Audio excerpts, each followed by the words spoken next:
नमस्कार, स्वदेश न्यूज देख रहे हैं आप। आपके साथ मैं हूं प्रशंसा और बुलेटिन में सबसे पहले बात करेंगे लाल आतंक के सरेंडर की। खबर रायपुर से आपको बता दें, जहां पर लाल आतंक का सबसे बड़ा सरेंडर आज होगा। बड़ी संख्या में नक्सली आत्मसमर्पण करेंगे। 200 से ज्यादा नक्सली आज सरेंडर करने के लिए पहुंचेंगे। रिजर्व पुलिस लाइन में तमाम तैयारियां पूरी कर ली गई हैं। नक्सली हथियार डालेंगे। बता दें कि ये सबसे बड़ी सफलता मानी जा रही है छत्तीसगढ़ में, क्योंकि लगातार प्रयास किए जाते रहे सरकार की तरफ से कि जो नक्सली हैं वो आत्मसमर्पण करें, और छत्तीसगढ़ की जो सरकार की जो पुनर्वास नीति है, जो तमाम योजनाएं हैं, उनका ही असर अब देखने को मिल रहा है। इसके साथ ही एंटी नक्सल ऑपरेशन का भी ये नतीजा है कि नक्सलियों में लगातार डर और बौखलाहट देखने को मिल रही है, और जो नक्सली संगठन है वो अब कमजोर नजर आ रही है। मुख्यमंत्री विष्णुदेव साय, गृह मंत्री विजय शर्मा के सामने आत्मसमर्पण करेंगे नक्सली। बस्तर रेंज आईजी सुंदरराज के साथ अन्य अधिकारी भी मौजूद रहेंगे। छत्तीसगढ़ में पिछले कुछ दिनों से नक्सलियों का सरेंडर लगातार जारी है, लेकिन गुरुवार को नक्सलियों के हथियार डालने का एक अलग ही रिकॉर्ड बना है। और एक और बीजापुर जिले में 158 तो वहीं दंतेवाड़ा जिले में 140 नक्सलियों ने जंगल का रास्ता छोड़ दिया है। तो लाल आतंक का सरेंडर आज देखने को मिलेगा। 200 नक्सली सरेंडर करेंगे। बड़ी संख्या में नक्सली आत्मसमर्पण करने के लिए पहुंचेंगे। 258 से ज्यादा नक्सली 2 दिन में आत्मसमर्पण कर चुके हैं। कांकेर में 50 से ज्यादा नक्सलियों का सरेंडर रहा है। अब देश में 3 जिले ही नक्सलियों के सबसे ज्यादा प्रभावित जिले रहे हैं।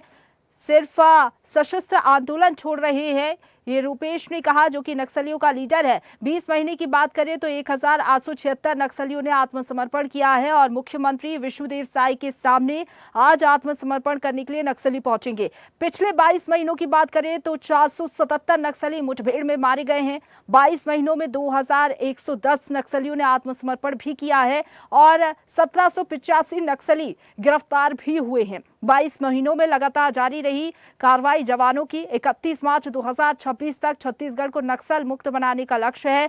64 नए सुरक्षा कैंप भी खोले गए हैं, जिसका ये असर है कि नक्सली अब खुद बैकफुट पर आ रही है। 200 नक्सलियों का सरेंडर आज ये बताता है कि ये छत्तीसगढ़ सरकार की कामयाबी है।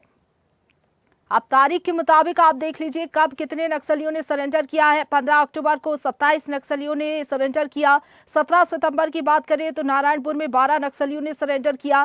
13 सितंबर को छत्तीसगढ़ में सक्रिय नक्सली सुजाता का तेलंगाना में सरेंडर रहा। 3 सितंबर की बात करें तो सुकमा में एक साथ 20 नक्सलियों ने हथियार डाले। तो ये सिलसिला आगे बढ़ता चला गया। 8 अक्टूबर की बात करें तो नारायणपुर में 16 नक्सलियों ने एक साथ आत्मसमर्पण किया। आज नक्सलवाद की बात कर रहे थे। जब हम मुख्यमंत्री का दायित्व संभाले, हमारे देश के यशस्वी गृह मंत्री अमित शाह जी दूसरे ही महीना छत्तीसगढ़ पधारे, हम लोगों का बैठक लिए। तब पता चला कि पूरे देश का 77% नक्सलवाद छत्तीसगढ़ में बचा है। बाकी 23% नक्सलवाद पड़ोस के 6-7 राज्यों में है। लेकिन आज डबल इंजन सरकार का फायदा मिल रहा है। हमारे माननीय प्रधानमंत्री जी, माननीय गृह मंत्री जी ने शपथ लिया है कि आने वाला साल 31 मार्च 2026 तक पूरे देश से नक्सलवाद को समाप्त करना है। और आप लोग छत्तीसगढ़ में भी जो हमारे जवान वहां के लड़ाई लड़ रहे हैं, आप लोग देख रहे हैं समाचारों में कि लगातार ऑपरेशन हो रहे हैं और उसमें सफलता मिल रही है। बड़े बड़े माओवाद आज न्यूट्रलाइज हुए हैं। तो आज जो छत्तीसगढ़ में भी और विशेषकर हमारा जो जनजातीय क्षेत्र बस्तर, जो विकास की दृष्टि से बहुत पीछे था, अब ये नक्सलवाद समाप्त होने के बाद वहां भी विकास की गंगा बहेगी। तो डबल इंजन की सरकार रहने से ये सब फायदा होता है। और देखिए, लाल आतंक पर लगातार प्रहार किया जा रहा है, और ये सबसे बड़ा जो कह सकते हैं बड़ा ऑपरेशन और बड़ा सरेंडर ये माना जा रहा है नक्सलियों का। मिशन मूड पर लगातार हमने देखा नक्सलवाद के खिलाफ काम किया गया। हमारे साथ डॉक्टर संजय शेखर छत्तीसगढ़ से स्टेट एडिटर जुड़ गए हैं। इसके साथ ही हमारे साथ नक्सल एक्सपर्ट डॉक्टर वर्णिका शर्मा जी जुड़ गई हैं। वर्णिका जी, बहुत स्वागत है आपका रिएक्शन लूंगी, लेकिन उसके पहले संजय जी, अगर बात करें हम, क्या कहें कि 200 नक्सली इतनी बड़ी संख्या में एक साथ सरेंडर करने जा रही है। जो टारगेट सरकार ने रखा 2026 तक नक्सलवाद का खात्मा, क्या उस ओर सरकार अब बढ़ रही है और ये कितना बड़ा इसको आत्मसमर्पण कहेंगे? क्योंकि माड़ इलाका जो कि कभी हम देखते थे वहां पर नक्सलियों की संख्या इतनी ज्यादा रहती थी कि विकास तो कोसों दूर रहता ही था, सिर्फ नक्सलियों का जो दबदबा वहां पर देखने को मिलता था। अब क्या कहें, बैकफुट पर है क्या नक्सली, ये समझा जाए सरकार की कार्रवाई से? इनकार नहीं किया जा सकता कि माओवादी नक्सली जो है वो पूरी तरीके से बैकफुट पे है। और इसका कारण ये है कि पिछले करीब 1-1.5 साल के दौरान जिस तरीके से छत्तीसगढ़ में विष्णुदेव साय की सरकार आई और उसके बाद केंद्र सरकार और राज्य सरकार मिलकर के माओवादियों के खिलाफ जिस तरीके से रणनीति बनाई, और न केवल रणनीति बनाई बल्कि पॉलिटिकल विल के साथ, पूरी ताकत के साथ उसके खिलाफ मोर्चे पर लड़ाई लड़ी है, उसका परिणाम अब देखने को मिल रहा है। माओवादी पिछले 6-8 महीने से आप लगातार देख रहे थे कि वो लगातार इस बात कोशिश में थे कि सरकार की तरफ से कोई बातचीत हो और बातचीत में वो सामने आए, लेकिन सरकार ने पूरी तरीके से इनकार कर दिया कि आपको हथियार के साथ ही आना पड़ेगा, हथियार छोड़ करके आना पड़ेगा और हथियार के साथ सरेंडर करना पड़ेगा। उसके बाद माओवादियों के खिलाफ जो कार्रवाई हुई और सीधा सीधा गृह मंत्री ने कहा या तो आप आकर के हथियार के साथ सरेंडर कर दीजिए या फिर मरने के लिए तैयार रहिए, दो ही विकल्प आपके पास है। और दोनों ही मोर्चे पे लगातार कार्रवाई होती रही। नतीजा माओवादी पस्त हो गए और पस्त होकर के आपने देखा कि महासचिव पहली बार हुआ जब माओवादियों का जो महासचिव है वो मारा गया, सेंट्रल कमेटी के 2-2 मेंबर मारे गए और उसके बाद जो माओवादियों के अंदर भगदड़ मची, उसके बाद जो उनका मनोबल टूटा, तो लगातार वार्ता की बातचीत चल रही थी कि सरकार बातचीत करे, लेकिन सरकार ने इनकार कर दिया। इसके बाद माओवादियों के पास कोई रास्ता बचा नहीं था। और आपने देखा कि पिछले दिनों भूपति जो कि सेंट्रल कमेटी मेंबर है, उसने आंध्र प्रदेश में जाकर के 60 नक्सलियों के साथ आत्मसमर्पण किया। और उसके बाद रुपेश जो है, देखिए छत्तीसगढ़ में सबसे पहले अगर वार्ता की पेशकश कहीं से हुई थी, शांति की पेशकश हुई थी, तो रुपेश ने किया था और रुपेश की तरफ से ही वो विज्ञप्ति आई थी और उसके बाद लगातार चर्चाएं चल रही थी। तो उसके बाद रुपेश ने भी अपने करीब 150 से ज्यादा साथियों के साथ, 170 के आसपास हैं, जिसमें 100 हथियारबंद है, उसके साथ आत्मसमर्पण कर दिया है। और आज छत्तीसगढ़ के मुख्यमंत्री अभी से कुछ देर बाद पहुंच जाएंगे जगदलपुर। जगदलपुर में उनके सामने सारे जो माओवादी हैं, हथियार माओवादी, वो अपना हथियार डालेंगे। तो एक बड़ी घटना है, छोटी घटना इसको नहीं कही जा सकती। और इसमें सबसे महत्वपूर्ण जो मैं देखता हूं, लगातार पिछले छत्तीसगढ़ में पिछले 23-24 साल से मैं माओवाद को देख रहा हूं बहुत गहराई के साथ। पहली बार हुआ है कि केंद्र और राज्य सरकार दोनों ने मिलकर के बहुत ही जो राजनीतिक दृढ़ इच्छा शक्ति है उसके साथ माओवादियों के खिलाफ कार्रवाई की है। और उसी का नतीजा ये है कि माओवादी पूरी तरीके से बिखर गए हैं और अब हथियार डालने को मजबूर हुए हैं। जी बिल्कुल, आप बने रहिए हमारे साथ, लेकिन वर्णिका जी से भी रिएक्शन लेते हैं। वर्णिका जी, आप भी कई सालों से देखते आ रही हैं छत्तीसगढ़ में जिस तरीके से नक्सलियों की पकड़ रही, जिस हिसाब से अबूझमाड़ बस्तर की बात करें तो यहाँ पर नक्सलियों का बोलबाला रहता था एक समय पर। लेकिन क्या कहें कि सरकार जिस तरीके से कार्रवाई कर रही है, सरकार की जो पुनर्वास नीति है उससे प्रभावित हो रहे हैं नक्सली, दूसरी तरफ जो कार्रवाई हो रही है, लगातार एनकाउंटर हो रहा है, नक्सलियों को ढेर किया जा रहा है, तो एक डर भी है नक्सलियों में। क्या यही नतीजा है कि जो नक्सलियों का संगठन है वो अब कमजोर हो रहा है और खुद मुख्य धारा में लौट रहा है? जी वर्णिका जी, आवाज पहुंच पा रही है आप तक? जी जी जी जी अभी जी, मेरा सवाल ये है कि छत्तीसगढ़ में हम देख रहे हैं लगातार जो है नक्सलवाद खात्मे की ओर बढ़ रहा है, जिस तरीके से सरकार ने टारगेट रहा। आज बड़ी संख्या में 200 की तादाद बताई जा रही है, नक्सली आत्मसमर्पण करने जा रहे हैं खुद। तो क्या कहें इसे, क्योंकि आप बहुत समय से बतौर नक्सल एक्सपर्ट देखते आ रही है छत्तीसगढ़ में क्या पैटर्न रहा है नक्सलियों का, लेकिन अब नक्सली खुद मुख्य धारा में लौट रहे, क्या वजह आप इसकी मान रही हैं? क्या ये कहे सरकार की पुनर्वास नीति, दूसरी तरफ जो कार्रवाइयां हो रही हैं उससे भी एक बौखलाहट है नक्सलियों में? देखिए, हमेशा से सरकारों के द्वारा प्रयास किए जाते रहे, क्योंकि जब भी छत्तीसगढ़ की बात आती थी तो अपने प्राकृतिक संसाधन और उसके बाद मानव संसाधनों के स्थान पर ये एक नासूर के रूप में जाना जाता था, जिसे कहा जाता है माओवाद। आज वो माओवाद, एक समय पे हम कह रहे थे आज से 2 साल पहले क्या होगा, कब खत्म होगा, ऐसे अनेकानेक प्रश्न उठते थे। परंतु अभी जो वर्तमान सरकार है उसने इनके बहुत सटीक और पूरी मुस्तैदी के साथ जवाब तैयार किए, और वो था दोनों मोर्चों पे एक साथ काम करना, चाहे वो रणनीतिक स्तर पे हो, चाहे युद्ध के मैदान में हो, मोर्चे के मैदान में हो, या फिर मन की नीति पे हो। तो इन दोनों ही बातों का उसने, जो अभी की तात्कालिक सरकार है, उसने बहुत अच्छे से ध्यान रखा, दोनों ही मोर्चों पर पूरी मुस्तैदी के साथ काम किया।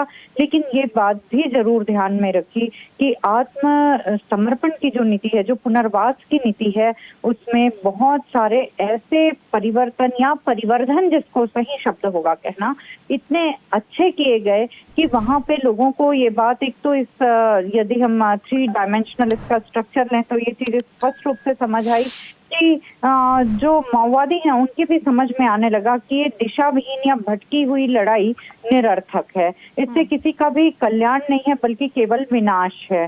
दूसरी बात, वहाँ के स्थानीय लोग वो भी अब समझने लगे थे कि इस क्षेत्र में लगातार ये जो दीमक पनप रहा है, ये किसी के कल्याण के लिए नहीं है, ये केवल क्षेत्र के पूरे तरीके से विनाश के लिए है। और अभी जबकि टेक्नोलॉजी इतनी द्रुत गति से जा रही है उन क्षेत्रों में, तो लोगों को ये चीज समझ आ रही है कि हम क्यों मैदानी क्षेत्रों की तरह परिपक्व नहीं हो पा रहे हैं, हम क्यों आगे नहीं बढ़ पा रहे हैं। तो हम किसी भी प्रकार का दीमक अब बर्दाश्त करने को तैयार नहीं है। तीसरे कोने पे हम देखें तो सरकार की लगातार दोनों मोर्चों पे कार्यवाही, इन सब बातों ने मिलकर के एक निर्णायक पड़ाव पे हमको अब आ गए हैं, और अब बिल्कुल हम नक्सल मुक्त, भय मुक्त छत्तीसगढ़ देख सकेंगे। बिल्कुल संजय जी, जो बात कह रही हैं वर्णिका जी, एक समय पर हम सोचते थे, शायद 2 साल पहले की अगर बात कर लें, छत्तीसगढ़ को नक्सल मुक्त बनाना, ये तो कई सरकारें पहले से भी कहती रही है और कोशिशें भी जारी रही, लेकिन अब हम देख रहे हैं जो नतीजे देखने को मिल रहे हैं और जो बात कही जा रही है सरकार की तरफ से कि 2026 मार्च 2026 की डेडलाइन, और हम ये कह सकेंगे कि जो छत्तीसगढ़ है वो अब नक्सलवाद से पूरा मुक्त हो चुका है, नक्सल मुक्त छत्तीसगढ़। क्या आपको लग रहा है, एक तो ये बात हो गई कि ठीक है बड़े एनकाउंटर्स चलाए जा रहे हैं सरकार की तरफ से, दूसरी बात पुनर्वास नीति हो गई, तीसरा एक ये भी है कि जवानों के कैंप भी लगातार स्थापित किए जा रहे हैं, जो नक्सल प्रभावित जिले हैं वहां पर जवानों की मौजूदगी, तो ये भी एक कह सकते हैं कि इसका भी नतीजा देखने को मिल रहा है। देखिए प्रशंसा, एक तो इसमें नक्सलवाद का खात्मा का जहां तक सवाल है, वाद कोई खत्म नहीं होता है, वाद एक लंबी प्रक्रिया है, वो चलती है। हाँ, गृह मंत्री ने कहा है कि सशस्त्र जो हिंसा का दौर है, जो सशस्त्र माओवादी है, उनको हम खत्म करेंगे, और निश्चित तौर पे उस दिशा में लगातार जो है आगे बढ़ रहे हैं। और जो डेडलाइन है, तब तक मुझे लगता है कि इनकी कमर तो पूरी तरीके से टूट जाएगी, भले ही सारे लोग सरेंडर ना करें या सारे लोग न्यूट्रलाइज ना हो, क्योंकि अभी भी एक तरह माओवादियों का है जो कि लगातार जो है छुप रहा है और इसको आगे बढ़ाने की फिराक में है। तो लेकिन मुझे लगता है कि 80% 90% तक इनकी ताकत कमजोर हो जाएगी और फिर इनको उठने में बहुत लंबा समय लगेगा, यदि उठने की कोशिश भी करे तो।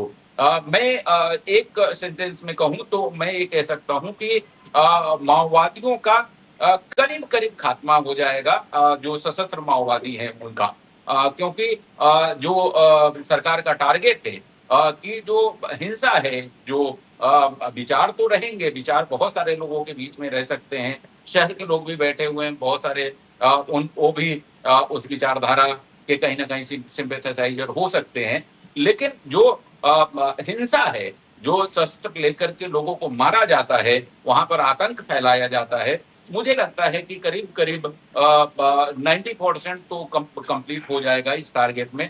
थोड़े बहुत जो 10% अगर बचेंगे भी, तो जिस दृढ़ इच्छा शक्ति के साथ केंद्र सरकार और राज्य सरकार लगातार लगी हुई है, और अच्छी बात यह है, देखिए इसको इस रूप में भी समझना पड़ेगा कि अभी का जो पूरा वातावरण है और पूरा जो एक सिनेरियो बना है, उसमें आप देखिए छत्तीसगढ़ में भारतीय जनता पार्टी की सरकार है, केंद्र में भारतीय जनता पार्टी की सरकार है, बगल में लगा हुआ महाराष्ट्र है, वहां पे भारतीय जनता पार्टी की सरकार है, आंध्र प्रदेश में जो है भारतीय जनता पार्टी यानी एनडीए की बिल्कुल सरकार सही, है। आप सही बात कह रहे हैं ये एकदम जो कि पूरा एक बना है, उससे ताकत मिली है सरकार को इनके खिलाफ कार्रवाई करने में। अब छत्तीसगढ़ से भाग करके कोई उड़ीसा में जाके नहीं छुप सकता, क्योंकि उड़ीसा में भारतीय जनता पार्टी की सरकार है, वहां से उनको मार पड़ेगी। महाराष्ट्र में जाकर के नहीं छुप सकता, क्योंकि वहां पर भारतीय जनता पार्टी की सरकार है, वहां पर मार पड़ेगी। आंध्र बिल्कुल सर, प्रदेश ठीक में बात आप कह एनडीए रहे हैं कि एक जी। ये कारण भी नजर आता है कि डबल इंजन की सरकार, इसका भी कहीं ना कहीं नतीजा देखने को मिला है छत्तीसगढ़ में।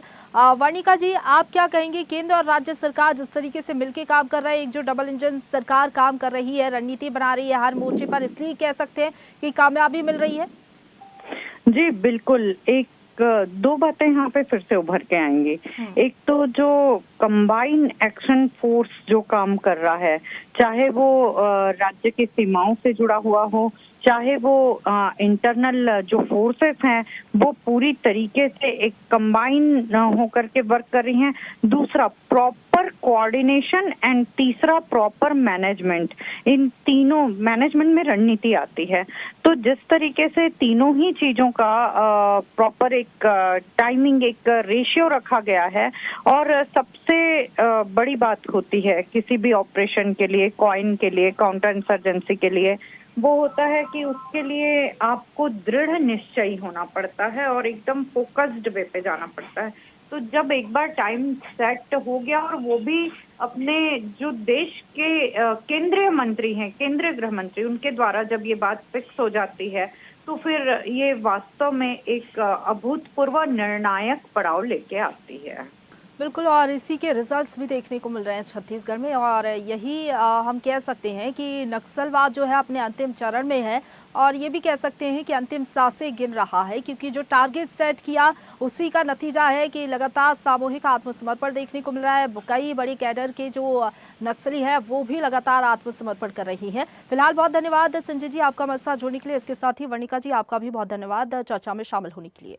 तो लगातार छत्तीसगढ़ में नक्सलियों का आत्मसमर्पण देखने को मिल रहा है और नक्सलवाद अब अपने अंतिम चरण में है।